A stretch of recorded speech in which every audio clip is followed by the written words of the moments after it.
a supernatural insight that God gives you to solve a certain situation. और वो ऐसा एक अलौकिक दृष्टिकोण परमेश्वर आपको देता है किसी बात की गहराई का, ताकि आप किसी बात का समाधान निकाल सको. It also provides insight about a future event that can happen, and God gives you the wisdom how to prepare for it now. एक भविष्य में होने वाली घटना के लिए कैसे तैयारी करनी है, परमेश्वर आपको उसके लिए बुद्धि देता है अभी. Amen. We see that. I mean, like, their Bible is full of that, but I can give you an example of wisdom, word of wisdom and word of knowledge, and usually they both work together. Bible इससे भरी हुई है, बहुत सारे उदाहरण हैं, बुद्धि का वचन और ज्ञान का वचन. अक्सर ये दोनों साथ में काम करते हैं. You know, when God gave a dream to Joseph, जब परमेश्वर ने यूसुफ को सपना दिया, and he saw that 7 years of abundance and then 7 years of famine, not only did he give a knowledge and information to king. Okay, this will happen. जब उसने ये देखा कि 7 साल बहुत आए क्योंकि फिर 7 साल सूखा पड़ेगा, अकाल पड़ेगा, तो उसने केवल जानकारी नहीं दी राजा को. You know, sometimes I see Christians, you know, they say, God is showing me, don't go out on Thursday. You can meet with an accident. कई बार मैं देखता हूँ मसीह लोग ऐसी बातें करते हैं कि परमेश्वर मुझे दिखा रहा है कि थर्सडे को बाहर मत जाना, एक्सीडेंट हो सकता है. Don't give the knowledge. ज्ञान मत दो ना, सिर्फ Give the wisdom how to solve the problem. बुद्धि दो कैसे उस परेशानी को सॉल्व करना है. You won't find ever Jesus did that in the Bible. आप कभी नहीं देखोगे यीशु ने ऐसा किया हो.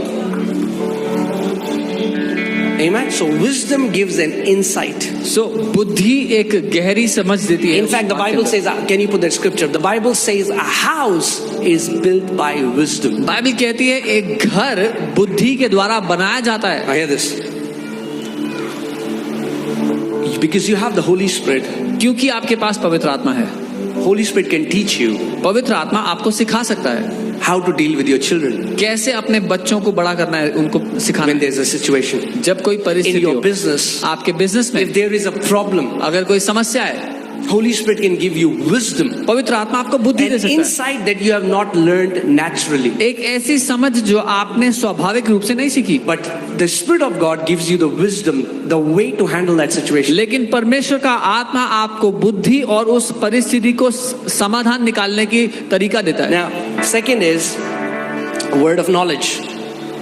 ज्ञान का वचन दूसरा है. Word of knowledge.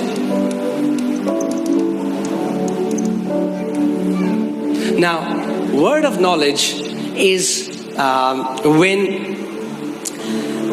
you get a supernatural, you know something supernaturally that you have not read somewhere or you have not heard somewhere. ज्ञान का वचन वो है जब आप अलौकिक रूप से कुछ ऐसा जान लो जो आपने कहीं से पढ़ा नहीं, आपको कहीं से पता नहीं लगा. You get a supernatural knowledge of something which did not come from your 5 senses. अलौकिक जानकारी आपको मिल गई जो आपको अपनी शारीरिक ज्ञान इंद्रियों से नहीं मिली है. You see that happening here every Sunday. आप हर संडे यहाँ होते God gives me names of people I've never met them in my life. I'm seeing them the first time.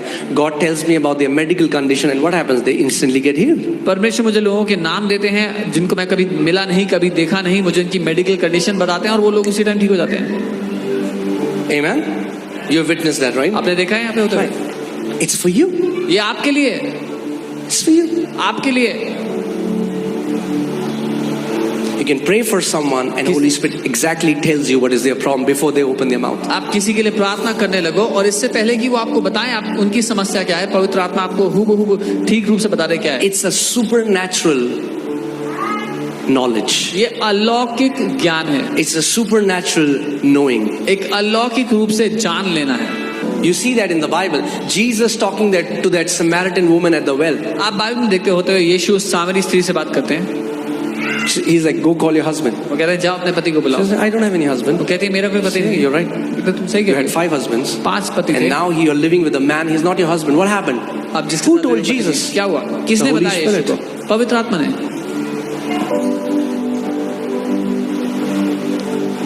Amen. Third is the gift of faith. तीसरा है विश्वास का वरदान.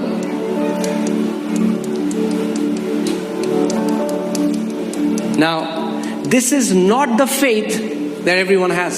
ये वो विश्वास नहीं है जो हर एक के पास होता The है। Bible says to each one has been given the measure of faith. Bible कहती है हर एक को विश्वास का एक माप दिया गया है। This is not natural faith. ये स्वाभाविक विश्वास नहीं है, This is a special faith or supernatural faith ये- that is given in the time of need. ये एक खास या ये खास रूप से दिया गया विश्वास है जो एक परिस्थिति के लिए होता है। When you operate in supernatural faith, जब आप अलौकिक विश्वास में काम करते हो you don't doubt. तो आपको कोई शक नहीं होता उस बात पे। Supernatural faith is not taking risk. अलौकिक विश्वास खतरा मोल लेना नहीं है। You're not like, let me try it. You don't try it. आप ये नहीं कर, मैं करके देखता हूँ क्या होता है। There were some girls in, where was the revival happened? Philippines. Meltari, where did he come from? Indonesia. Okay, Indonesia. And now what happened was that there's a group of believers, they walked on the water.